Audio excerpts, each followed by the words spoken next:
अभी कोई मारने लगे, दो चार डंडे मारे, क्या बोल जय श्री राम, जय श्री राम, हम बोल भी देंगे।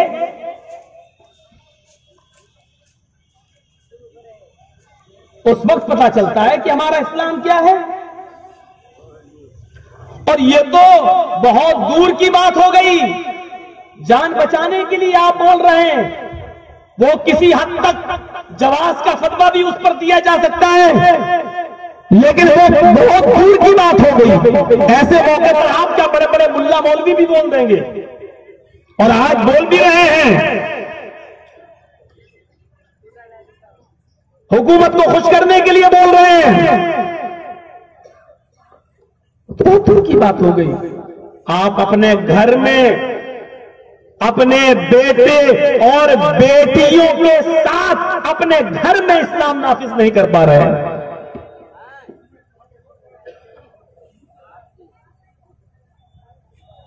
हम स्टेज पर देख लें, हम जलसे में देख लें, जलसे में लगने वाले मेले के अंदर देख लें, लड़कियों की आवारा गर्दगी देख लें, बेपर्दगी देख लें, फिर हम जायजा लें कि इस्लाम ईमान के साथ हमारा ताल्लुक कैसा है। इल्लल्लज़ीना आमनू, ये ईमान लाए। अरे ईमान तो वो होता है मेरे भाइयों, अब्दुल उज़्ज़ा, जिसने मुहम्मद रसूलुल्लाह सल्लल्लाहु अलैहि वसल्लम की दावत को सुना, लेकिन अपने चचा की नौकरी करता है, अपने चचा की गुलामी करता है। वो बेचारा अपने चचा की जिंदगी में इस्लाम न ला सका, यहां तक कि मुहम्मद रसूलुल्लाह हिजरत करके मदीना चले गए। कुछ दिनों के बाद उसको अकल आती है और अपने चचा से कहता है, मेरे चचा जान, मैं इस्लाम लाना चाहता हूं, आपका इस्लाम लाने का बहुत इंतजार किया, लेकिन आप इस्लाम न लाए। मैं आपकी बकरियां जंगलों में चराता हूं, वहां मैंने मुसलमान सहाबा को, नबी के साथियों को कुरान पढ़ते हुए सुना है। मैं तो उस कुरान से अपना रिश्ता जोड़ चुका हूं, मैंने कलमा पढ़ लिया, अशहदु अल्ला इलाहा इल्लल्लाह व अशहदु अन्ना मुहम्मदन अब्दुहु व रसूलुहु। ऐ चचा जान, मैंने इस्लाम कबूल कर लिया है, आप भी कर लीजिए। उसका चचा अब्दुल उज़्ज़ा से कहता है कि अब्दुल उज़्ज़ा, तुम जानते हो तुम्हारे बाप के मरने के बाद तुम्हें मैंने पाला है, तुम्हें मैंने पाल पोस कर बड़ा किया है, तुम मेरी रोटियों के टुकड़ों पर पले हो, तुम्हारे जिस्म पर जो कमीज है वो मैंने दी, तुम्हारे जिस्म पर जो लुंगी है वो मैंने दी, तुम्हारे जिस्म पर जो पैरों में जूते वो मैंने दिए, तुम्हारे सर पे जो ओढ़नी है, जो पगड़ी बंधी हुई है, जो दस्तार है वो मैंने दी है। अब्दुल उज़्ज़ा, अगर तुमने मोहम्मद और उसका दीन न छोड़ा तो मैं तुमसे ये सारी की सारी चीजें छीन लूंगा। अब्दुल उज़्ज़ा ने थोड़ी देर अपनी तरफ देखा और कहने लगा, चचा ये सारी चीजें मैं छोड़ने के लिए तैयार हूं, लेकिन इस्लाम को छोड़ने के लिए तैयार नहीं। अब्दुल उज़्ज़ा ने कहा, उसके चचा ने सब उतारो, पगड़ी उतार दी, जूता भी उतार दिया, कुर्ता भी उतार कर फेंक दिया। कहने लगा, चचा थोड़ी देर के लिए ये लुंगी मेरे जिस्म पर रहने दीजिए, थोड़ी देर के लिए ये लुंगी मेरे जिस्म पर रहने दीजिए, मैं घर जाऊं अपनी मां से कोई कपड़ा ले लूं, उसके बाद मैं कपड़ा बांध लूंगा, पहन लूंगा और ये लुंगी आपको दे दूंगा। चचा ने कहा, बिल्कुल नहीं, अगर तुमने इस्लाम न छोड़ा, मोहम्मद रसूलुल्लाह को न छोड़ा, तो तुम्हें लुंगी भी यही उतारना पड़ेगी। फरमाया, चचा मैंने इतने दिन आपकी गुलामी की, उसके बदले में मुझे एक लुंगी भी नहीं दे सकते। चचा ने जवाब दिया, गुलामी की तो मैंने खिलाया पिलाया। उसने लुंगी भी उतार कर फेंक दी। कमा वलदत उम्मुहा, वो ऐसा हो गया जैसे उसकी मां ने उसको आज ही पैदा किया हो। जैसे बच्चा पैदा होते वक्त बिल्कुल नंगा और बरहना होता है, अब्दुल उज़्ज़ा भी बिल्कुल नंगा। इस हाल में वो अपने चचा के घर से निकला। क्या करो, वो अपने घर आ रहा है, दिन का उजाला है, रात का अंधेरा नहीं है। इस हाल में वो आ रहा है। सोचो, इस्लाम लाने के बाद, ईमान कबूल करने के बाद उसको सबसे पहले किस इम्तिहान से गुजरना पड़ा?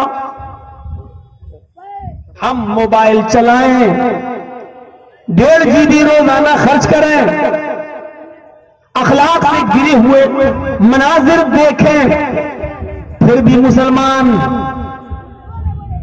न हमारे ईमान पर कोई फर्क पड़ता है, न हमारे इस्लाम पर कोई फर्क पड़ता है।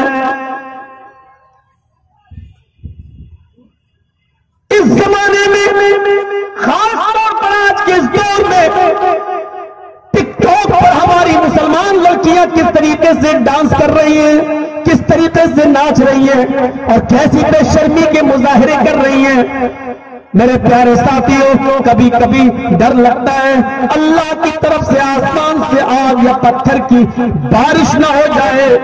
गौर करें कि कल तक जिन लड़कियों के हसीन गालों, खूबसूरत चेहरे को आसमान की नजरें भी देखने के लिए तरसती थी, आज टिकटॉक पर खुद अपनी वीडियो बनाकर वो डाल रही है। मेरे प्यारे साथियों, इन लड़कियों को अज़ाब इलाही का इंतजार करना चाहिए, इन लड़कियों को अल्लाह के अज़ाब से डरना चाहिए, इन लड़कियों को आसमान से आ जाने वाली मुसीबत से डरना चाहिए।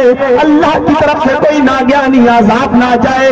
और कितने बेहुदा और कितने बेशरम और कितने बेहया है उनके वो बाप जो अपनी बेटियों को टिकटॉक पर डांस करते हुए देखते हैं और शाबाशी देते हैं। वो सोचते हैं कि मेरी लड़की ने बहुत बड़ा फनकारा है, मेरी लड़की ने बहुत बड़ा कारनामा अंजाम दिया है। दयूस है, भरुआ है उसका। टिकटॉक पर अपनी वीडियो बनाकर अब्दुल उज़्ज़ा इस हाल में जा रहा है। लोगों ने उसको इस हाल में देखा, कहने लगे अब्दुल उज़्ज़ा ये क्या है? और अब्दुल उज़्ज़ा का जवाब देखो क्या है। कहां क्या है? अरे तुम्हारे जिस्म पर कपड़ा नहीं है, पैरों में जूते नहीं है, जिस्म पर कुर्ता नहीं है, शर्मगाह पर लुंगी नहीं है, सर पे पगड़ी नहीं है, पैरों में जूता नहीं है, ये सब तुम्हारे पास हुआ करता था।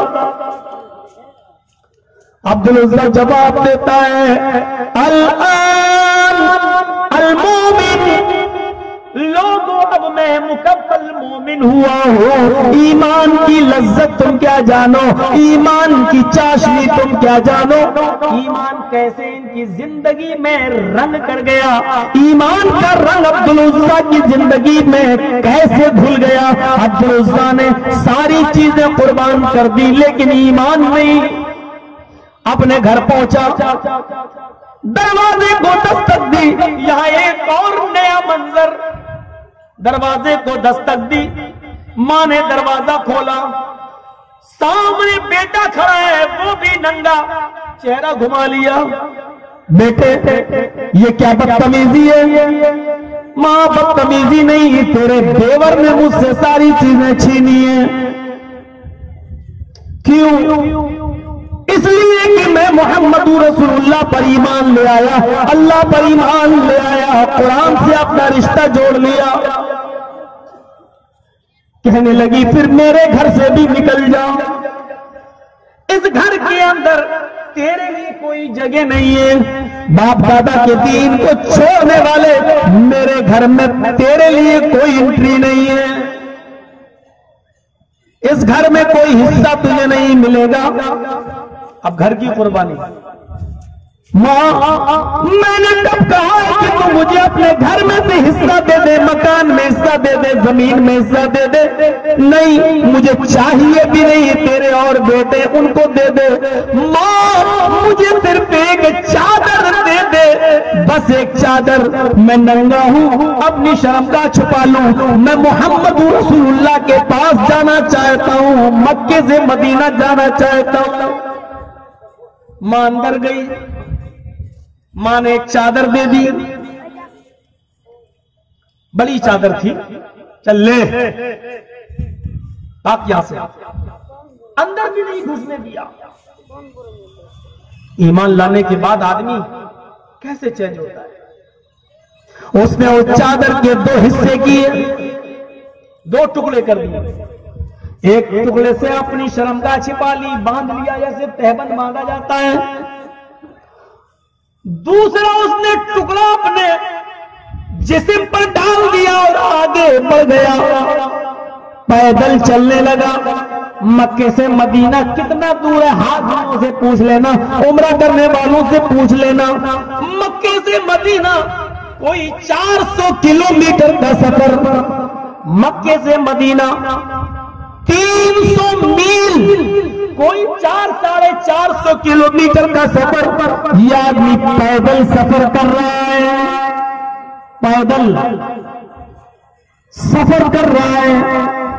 नींद लगती, चलते चलते थक जाता, ऊपर वाली चादर जिस्म पर जो डालेता उसको जमीन पर बिछा लेता और उसी पर लेट जाता, थोड़ा आराम करता और फिर आगे बढ़ जाता। मक्के से मदीना पहुंचने में 8 दिन से ज्यादा का समय, 8 दिन से ज्यादा का वक्त लगा। फजर की नमाज के वक्त अब्दुल उज़्ज़ा मस्जिद नबी में पहुंच जाता है। इमाम कायनात जनाब मोहम्मद रसूलुल्लाह सल्लल्लाहु अलैहि वसल्लम नमाज पढ़ाकर फारिग हो चुके थे, लोगों को दर्स दे रहे थे। इसी बीच अब्दुल उज़्ज़ा वहां पहुंचता है। आपने पूछा इस मस्जिद में नया आदमी ये कौन आया है? अब्दुल उज़्ज़ा खड़े होकर कहता है मैं हूं अल्लाह के रसूल अब्दुल उज़्ज़ा।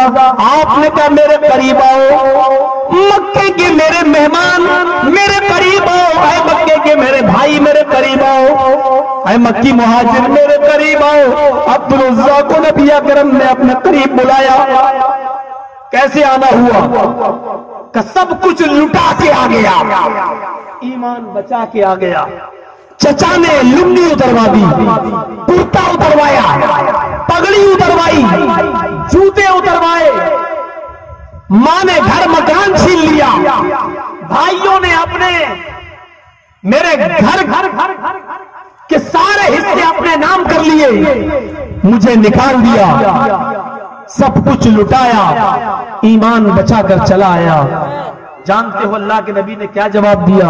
अब्दुल उज़्ज़ा सब कुछ लुट गया, लुट जाने दो, ईमान तो बच गया, इससे बड़ी नियामत कोई नहीं। अच्छा, इस वाकये के बाद कैसा लग रहा है? हम अपने ईमान पर गौर करें, कितने परसेंट मुसलमान नजर आते हैं? क्या कुर्बानी दी हमने और आपने? क्या कुर्बानी दी?